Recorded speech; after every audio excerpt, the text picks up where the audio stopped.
Yo, yo, yo, what's good, YouTube? It's your boy, the Black Anglo-Saxon. I'm back with another video. Here to talk real quickly to y'all today. I just came across it. Tony the Closer posted a video about Monique, and she was talking about how letting go and this moral righteousness is the thing that continues to allow us to be treated like trash.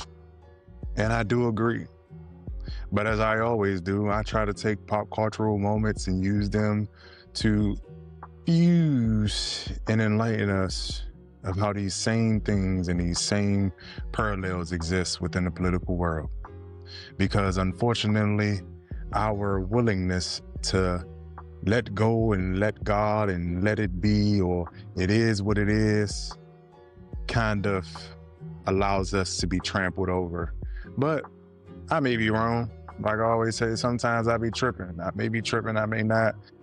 Let me know what y'all think after y'all listen to my humble opinion about how this is very, very problematic, especially as we continue to approach a more vicious corporate as well as national government body. So go ahead, get into it real quick. I'm not going to hold y'all up. Here we go to this video, and then we're going to go ahead and let Monique speak real quick because she been on Tyler Perry's I ass. sat with Tyler and Oprah. I'm not. Just so we clear, I'm not. Because we've gotten so used to letting it go and moving on. Well, where does that come from? Let it go. That dates all the way back to slavery. Just don't say nothing. Just keep moving on. And that's why we continue to be treated the way that we get treated. So for me, my babies, I won't let go and I won't move on from that. Doesn't mean I'm bitter. I'm not angry. And I love my brother and sister or my sister and sister. Whatever day Tyler chooses, whichever way he goes, I love all of them. However, wrong is wrong and right is right. And until we start standing on what is right, we will continue to be treated wrong. That's just my humble opinion. That's why when people say, And I respect her humble opinion. I respect her humble opinion because in the reality, and I appreciate her for clarifying that it's not hatred, it's not pettiness, and it's not vindictiveness behind holding on to a particular grievance or continuing to let particular grievance be known. I think people get it confused. Before I really get into it, I think people get it confused because we've been to, like she said, even if you want to take it away from slavery, for all my people who love to talk about, victim Olympics, et cetera, I think when you are conditioned to do that, you don't necessarily have boundaries, and healthy boundaries for whatever relationship you're engaging in, whether that's a professional relationship, whether that's a romantic relationship, whether that's a relationship with that we have with the state as a people, which is what I'm gonna kind of try to touch on. You lose the ability to set healthy boundaries and allow for these relationships to be symbiotic and have reciprocity in the way that they're supposed to. And I think she points out a very good point because a lot of people try to diminish it and bring it back down to hate, which it is not. Which it is not. Holding people accountable for what they have done, whether that be me or anybody else, it is what it is. For example, I talk to friends all the time. Some people still hold me accountable for my misdeeds and my past deeds. And that's perfectly fine. They don't hate me as a result of that. They correct my actions and they don't hate me as a result of that. It's just a matter of, sir, you're wrong. Same thing with my son. Look, sir, you're wrong. And I don't hate you as a result of that. And even if he were to bring certain things to me, I would also have to let that grievance and take it rather and address it, even if it's my own son or my kid or my wife. Like, you have to be willing to be open and vulnerable. And for the onlookers on the the spectators, it's always interesting to hear people tell people to let go of something. But now we find ourselves collectively in this space together as a whole body of people, um, being gaslighted and told to kind of let go of grievances and the things that are right in our face. But we've kind of put ourselves in that position, right? And so I'm going to go ahead and so hear me out. I'm not a super quotey kind of guy, but you know, all that's required for evil to triumph is for good men to let it go. And what does that mean? A lot of people like to talk about, that moment in time in Germany where people were doing really, really crazy things. And, we had the right going on and, we had, patches and swastikas, walking around and we had people celebrating. And I think people forget that during that moment in crazy time in history, um, those people thought what they were doing was good.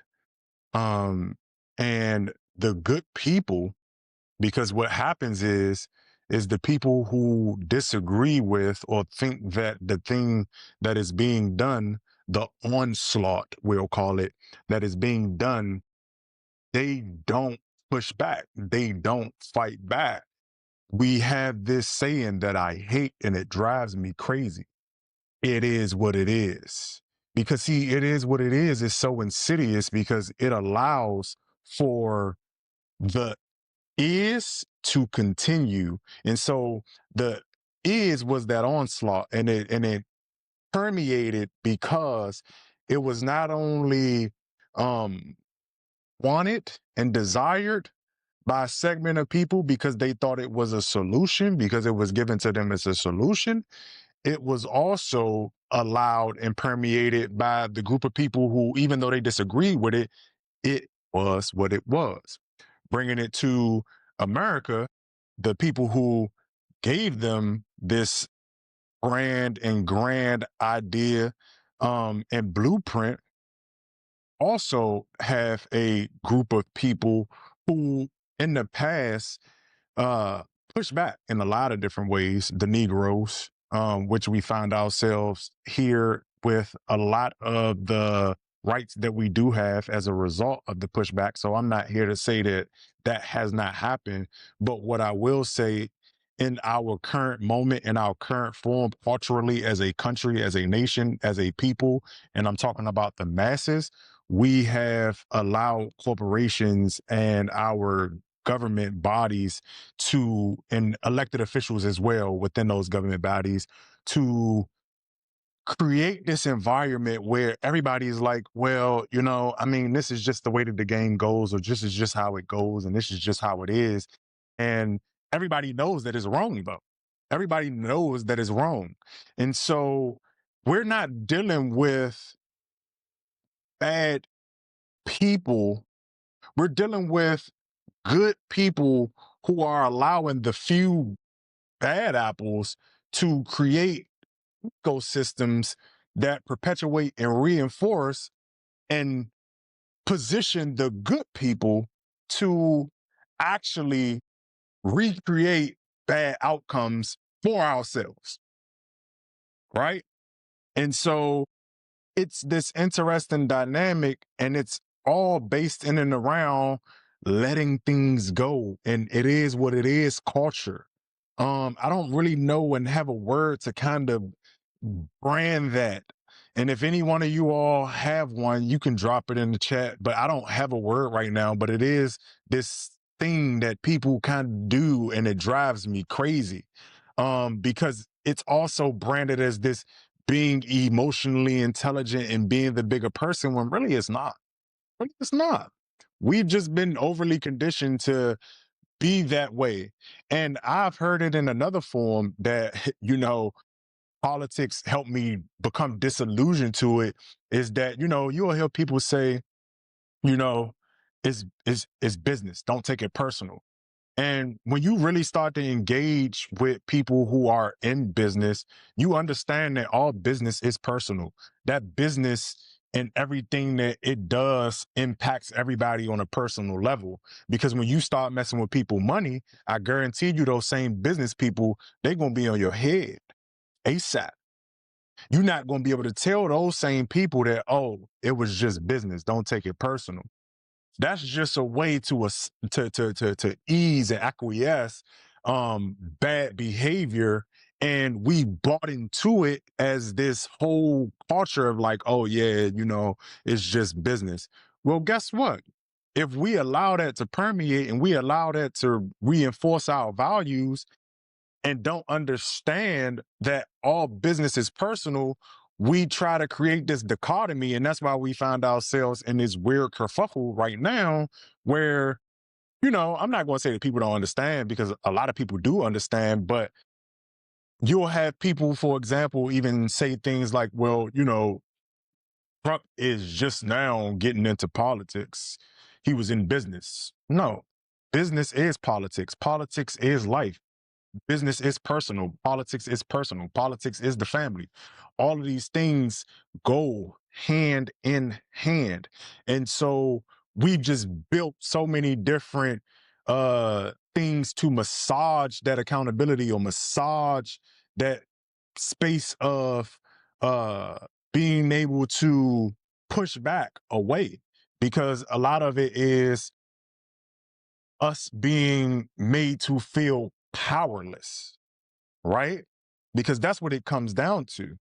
And if anything you can take away from it is let those type of ideologies go, because it's not. It is what it is. It is what we make it. It is what we say it is. It is what we put the energy into it to make it what it is. You can say that, oh, that's just a big wad of clay. Or we can take the time, energy, and effort to mold that clay into a wheel, right? And that's what I want people to really just take away from this whole thing, right? But it's so many different parallels, and it really is just the fact of like moral fatigue. And for those who might not necessarily know what moral fatigue is, it's just an level of exhaustion from, having to grapple with the ethical dilemmas and, pressures to do the right thing, especially in a world where it feels like you're rewarded for doing the wrong thing. Like you can look at all of you can look at the history, and even now in the current moment, it's like the most infamous, the most notorious, the most vicious are the people who win. So that moral fatigue, it's a form of burnout that stems from that. Because you internally conflict with yourselves. And some people don't like to talk about it, but we all have that, like, damn, I know that what I'm doing is wrong, or I know that the road that I'm taking to get to this particular thing is wrong, but I have to do it because the way that the ecosystems have been created by the few, and we've allowed it to be, oh, it is what it is up until this point. And so now it's so massive, it's hard to really get around it, but there are ways. And that's why you always hear me say, slow down, take a step back, because moving really fast is one of the ways that they capture us. And not thinking about what it is that we're doing, they are able to capture us. So it's just like small nicky nacky stuff. And I always tell people, especially in the services industry, or the organizing space, let's focus on and figure out how to be impactful, you know, because that's more important than checking boxes. And it's just small things like that we have to be conscious and aware of. But, the decision overload, the conflict with the institutional policies, and that's like I was saying, really relevant in the professions, where it's like, man, you got politicians, nurses, doctors, where it's like you got to make that decision between doing something quote unquote ethically set by the institution, or ethically set by the moral standards of your spirituality, or what is quote unquote understood to be good or evil based on how we come into the world. Because man law and nature's law is two different things. And we always have to keep that in mind and keep that in focus when we are having these conversations and discussions. And so, there is a historical also context around it too that I think a lot of people glaze over. And, with the Charlie Kirk situation and everything that has happened and transpired, it people are surprised, right, by the state of affairs currently right now. And how it relates back to letting go is that we find ourselves in a situation and a predicament where we shouldn't be surprised, but we are surprised because we have continued to let things go. And what do I mean by that? So everybody's like, oh, well, this Donald Trump situation is crazy because we've never seen anything like this, or we have never been in a position like this. And it's like, how do you come to that assessment if you haven't been conditioned to not only let go, but forget? Because this continuous conditioning of like letting go, letting go, letting go, moral high ground, and all of these different things that are, propagated under the same umbrella of it is what it is, creates the pathway for us to also forget very quickly. And that is something that is weaponized against the people, because the people, with everything you're inundated with your daily life, the information, the consumerism, the consumption. And again, I'm not here to critique consumerism right now, but because we are a capitalist nation, everybody consumes. But understanding that the rate at which you're doing it and engaging with all of these different things, and the work, the capacity to survive, how you're thinking about, your life, all of those things impact us forgetting how we got here. So when people are saying, oh my God, this is so crazy. No, it's not crazy. We're here because this is what we've been doing. We have been kicking the can down the road. And unfortunately, because we have continued to say, well, it is what it is, kicking the can down the road is just part of the game, or not addressing the actual issue is just part of the game, or continuing to exploit people is just a part of the game. And the game has just gotten bigger, more vicious, and more at stake at this point. We now found ourselves here, and the fact that people don't have an appropriate response is because we have said so much that, oh, it is what it is. We only, and mostly, and I say we because I'm talking about the masses, we only know sometimes that, like, you know what? Well, I mean, I kind of got to do it. Like, for example, right? Another example, CBC week was last week, right? While the house is on fire, everybody's still going out to party. Were there like one or two events that maybe people were organizing under the umbrella of CBC Week? Maybe, but that's like 2 to 5% of the events. And then because it's also overshadowed by that, the impact of it is almost diminished. And then you also have to factor in the fact that this same body of people who you're saying it is what it is to are opposed and working in opposition to the very things that you're doing and not doing.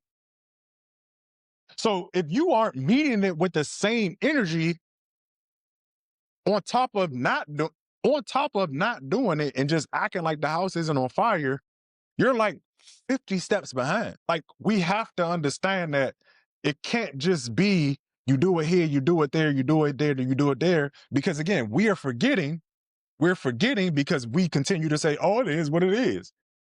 That we're dealing with vicious people who live, breathe, and sleep exploitation. Their business model is exploitation. Because again, we've said it is what it is so much, or that's just the way business operates. And the reality is, no, it don't gotta be that way. They're literally, if businesses had the courage to say, you know what, let's take AI, for example, and say, you know what, I'm not necessarily going to fire the people or fire people because of I can extract more productivity out of AI.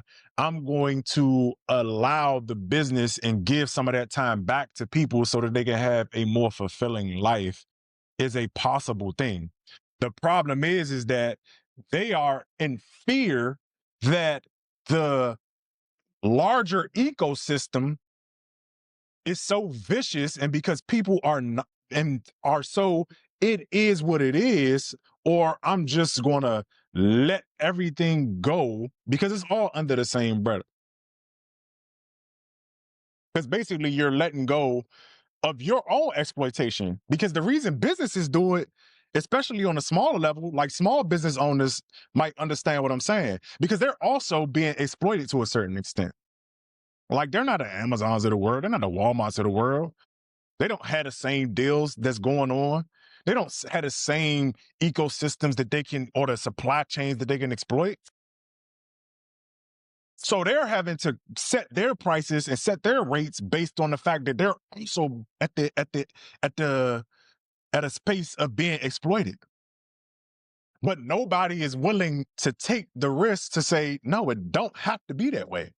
It does not have to be, it is what it is. It can be something different. It can be something grander.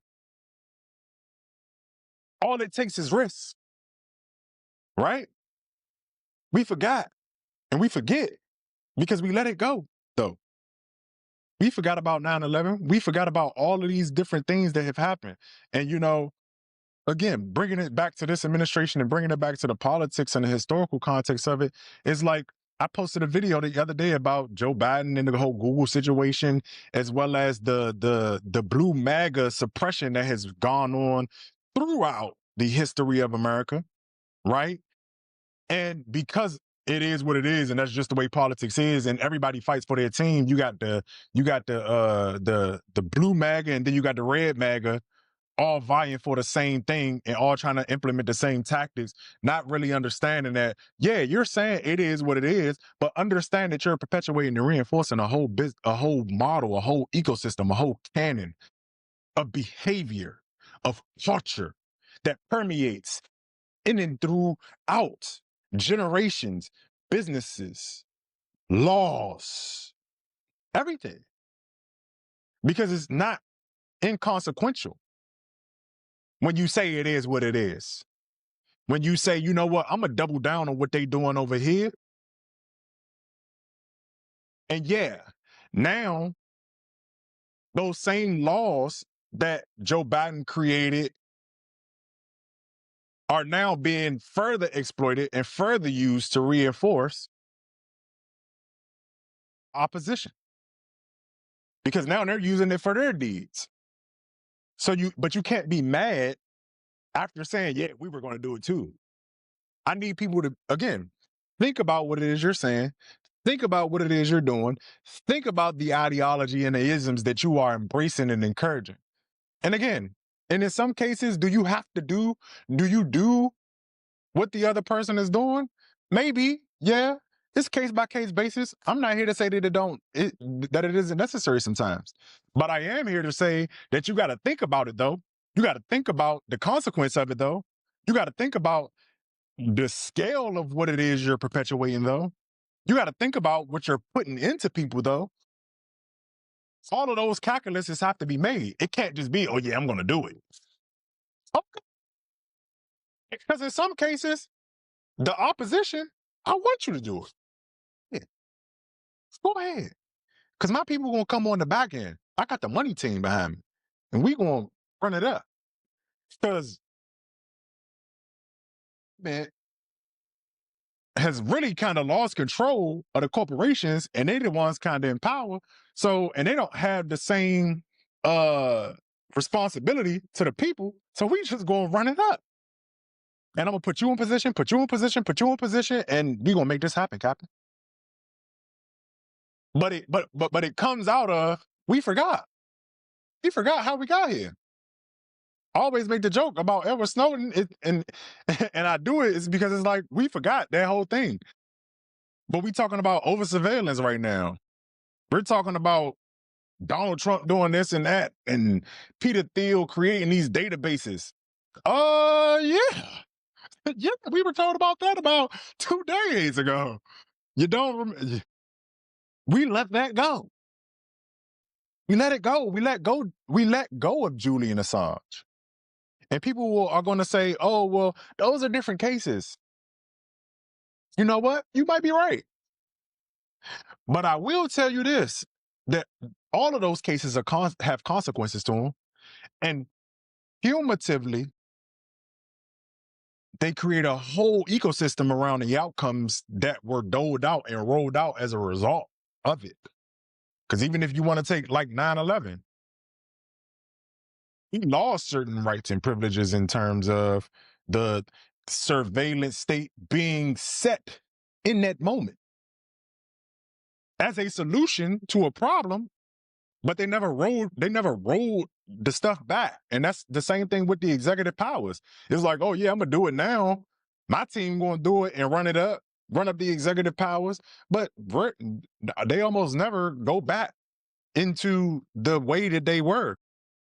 So we just keep getting presidents who are more powerful, more authoritative because they can, because of how the ecosystems and how they have entrenched their power, not just through the elected body in the electoral process, but also through the process of corporate buy-in. But we forgot. And when I say we, don't say all, man. Don't say all. None of my statements are based in all. Let's have honest conversations, you know? All is understood. That's the nature of law. That's why we have anomalies. That's why we have evolution. So when I say we, I'm just talking about a body, a mass of people, not all, right? And I want us to understand that, you know, especially people in organizing spaces, be very wary of saying it is what it is. I'm just saying, be wary, because the ruling class has always reframed righteous grievance as divisiveness. They always say, oh, that's divisive. That's divisive. That's divisive. Is it really divisive? I don't know. But let them tell it. You remembering that somebody did something? Because again, they even got people talking about, you know, black people asking for reparations. That's divisive. That's divisive. How, Sway? How, Sway? A thing happened as a product of a nation, not just a group of people. And people forget that because again, everybody, oh, it was what it was. It was what it was. And that's how we got that, because it was what it was. I'm not just going, you know, say anything and do anything. It is what it is. And we just going to go with the flow. And that's how we got that atrocity for as long as we did as well. American chattel slavery, and then Jim Crow, and then mass incarceration. And then now the furtherance of the mass incarceration system or the industrialization of slavery. We are here because we forgot. We forgot how we got here. We forgot the transitions. Again, everybody's like, oh my God, the corporations, they're so out of control. Yeah, because we forgot. They've been out of control. They've been out of control. Always. Always. Wealth has been out of control. That's why our founders fled. Because the tyranny over there was out of control. Let's forgive it. Let's forgive it. And, you know, it's just crazy how, you know, Monique made such a brilliant point. And I think it really just goes undiscussed because it's coming from a very individual kind of basis, but it's like it's an example of a much larger issue. You know what I'm saying? Like we got people out here doing misdeeds and craziness, and it's just like, oh yeah, well, you know, we gotta forgive it. And I'm not perfect. I'm not here to say that I am. But we gotta remember, We got to remember stuff. And we got to be like, it's okay. And it's not victim Olympics to say, you got to correct that misdeed. It's not. Especially a misdeed that is that big. And I'm still on the slavery portion. Like, come on. But again, people forget. And then they get that N-word wake-up call. And now you remember. And it's like, oh my God, what's happening? You know, I heard something from the dude Nick Fuentes, right? And I ain't even mad at him because he called out all of the tokens and said that we are done. He said that the light brights are done with Negro tokens. We know that it was a grift. We allowed y'all to grift on it, but that's just dead. It's over with. And you know, as much as people want to or may say that, oh, it's so crazy, which it is crazy, but accept the truth of it. Just explore the fact that, okay, if they know and knew that this was a grift the whole time, and they talk to their brethren, they talk to their brethren. How do the other side feel about this? Are they also going to stop the grift or allowing y'all to grift on them? I'm just saying, you got to remember, man. You got to remember. You got to remember because it's psychological warfare, man.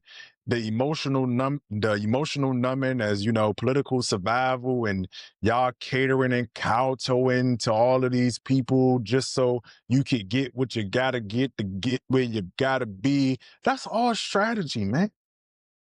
It's all a strategy.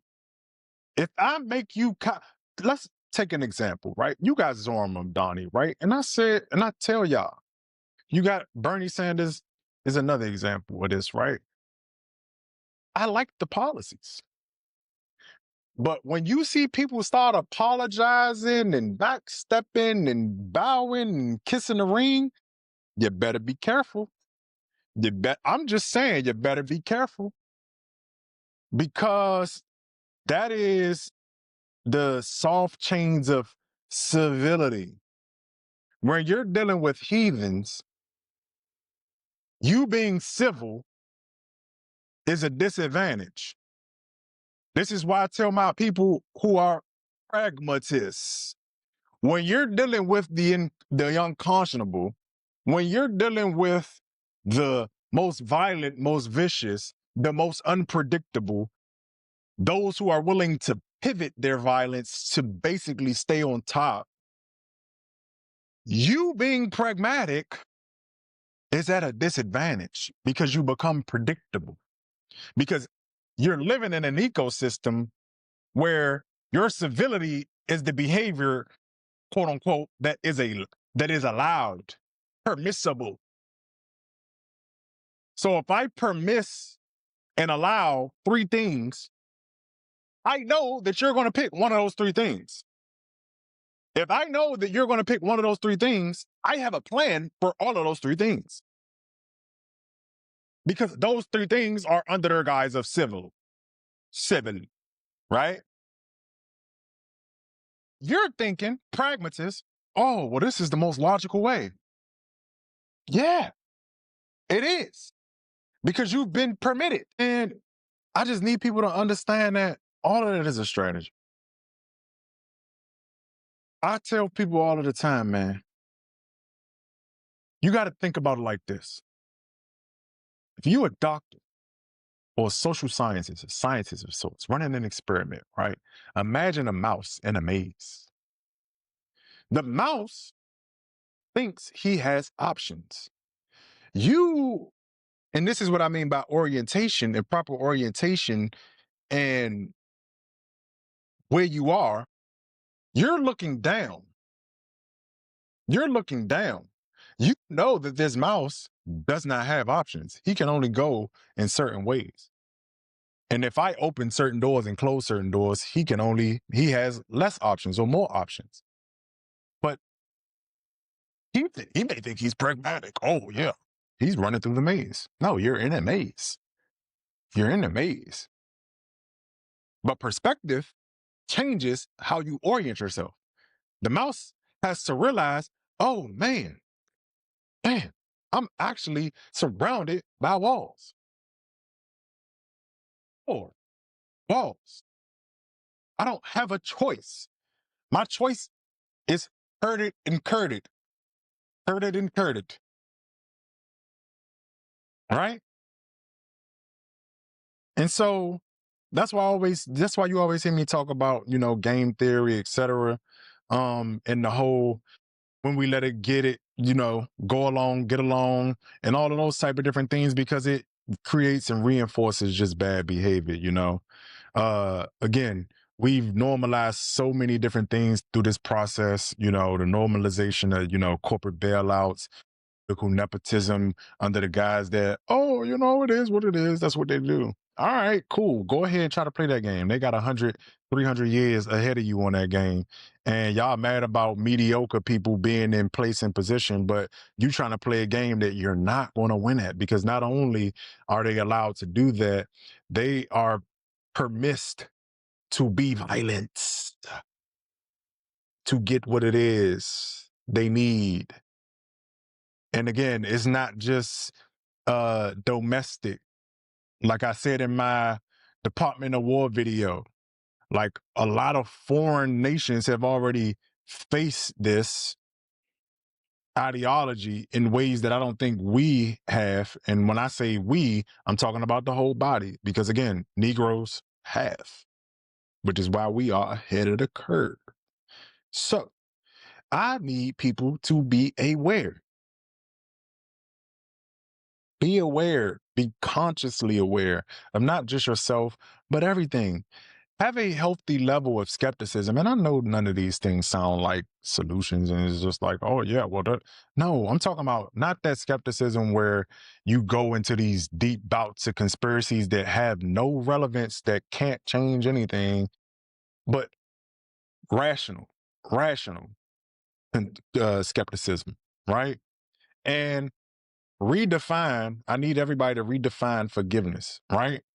Because you got to remember and act wisely. Redefine it. Reframe holding grudges as holding history accountable. It's not a grudge. It's not a grudge. You remember what happened 2, 3, 4 times ago. The grudge is there because the person continues to do the same thing over and over. And letting go without resolution is not peace, it's permission. Letting go without resolution isn't peace, it is permission. Because when you don't have a resolution and you let that go, you permit that person to do it again. So remember, letting go without resolution is not peace. It is what? Permission. You are giving permission to be effed over. Effed over. That's why I always used to make the joke about the lube, because y'all are allowing it and permitting it. And sometimes we have ourselves to blame. Whether it's in your personal relationships, your professional relationships, again, your relationship to the state, how you interact and engage with your elected body, etc. And I know some of these things are harder than others, but yeah. And so we need to emphasize how societies collapse not through nonviolence, but through apathy, through it is what it is culture. A lot of societies collapse through just, oh, it is what it is. Like I started off with, it's about good men and good people not willing to do the right thing against the few bad. And ask yourself, what have you been told to let go that still defines your reality, that still impacts your reality, that still has consequence? And what do I mean? You'll have people who tell you let go of a bunch of things that may have happened to you in life as a kid, et cetera, et cetera. And I'm not saying to be petty in this exercise, but just ask yourself. You don't even have to talk to the other person or the other thing, but just ask yourself, man, I let that go but I'm still impacted by the consequence. And I still have to move and navigate based on the shit that they've done or did not do. And then ask yourself, benefits when I let go. Because again, people love to say it's not just business, it's not personal, it's just business. Okay. Well, let me burn down your business. Or you know what? Let me not send you that check. Or you know what? Let me mess up your accounting. Let me see how personal it get. I'm going to get fired. Ask yourself these questions. So empires fall when they're conquered, you know, but empires fall not when they're conquered. But when they're people, stop caring. And that's the truth. Empires fall not when they are conquered, but when they're people, stop caring. When they let it go, it is what it is. It ain't personal. It's just business. Yep. And so thank y'all for coming out. I appreciate you. I thank you. And y'all enjoy.